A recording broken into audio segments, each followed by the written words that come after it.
Friends, welcome to Yas recipes. இன்றைக்கி நம்ம ரொம்பவே ஈஸியாக பர்ஃபெக்டாக குழம்பு மிளகாத்தூள் எப்படி செய்யறதுன்னா பார்க்க போகிறோம்.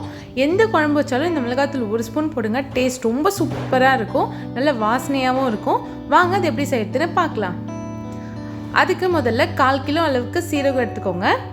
அதே அளவுக்கு மிளகு எடுத்துக்கோங்க. 1/4 கிலோ மிளகு, 1/4 கிலோ சீரகம் ரெண்டையும் ஒரு பிளேட்டில் மாற்றிக்கலாம்.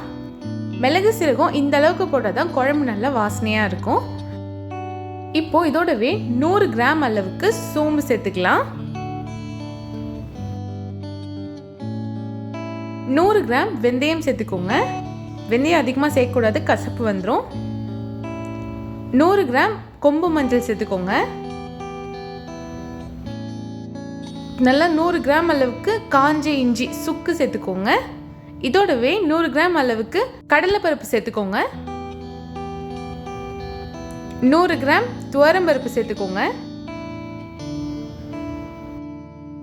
ஒரு டப்பா பெருங்காயத்தை நான் இந்த மாதிரி பிச்சு பிச்சு சேர்த்துருக்கேன். இப்போ இது எல்லாத்தையும் நல்லா ஒரு வாட்டி மிக்ஸ் பண்ணிவிட்டு நல்லா வெயிலில் இது ஒரு நாள் ஃபுல்லாக காய வைங்க. இந்த மாதிரி காய வைக்கிறதுனால குழம்பு தூள் சீக்கிரமாக கெட்டு போகாது, ஒரு வருஷம் வரைக்கும் நல்லா இருக்கும். நான் குழம்பு தூளுக்கு 1 கிலோ மிளகாக்கு 2 கிலோ மல்லி சேர்த்துப்பேன். 2 கிலோ மல்லியையும் இந்த மாதிரி நல்லா காய வச்சுக்கோங்க.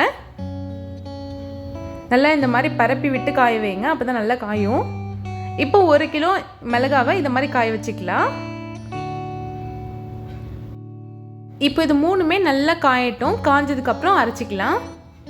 மிளகாத்தூள் ஒவ்வொருத்தரும் ஒவ்வொரு மாதிரி அரைப்பாங்க, ஆனால் இந்த மாதிரி ஒரு வாட்டி செஞ்சு பாருங்கள், எப்போவுமே இதே மாதிரி தான் செய்வீங்க.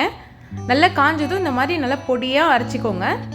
இந்த மிளகாத்தூள் ஒரு வருஷம் ஆனாலும் கெட்டே போகாது, பூச்சி பிடிக்காது. நீங்களும் கண்டிப்பாக ட்ரை பண்ணுங்கள்.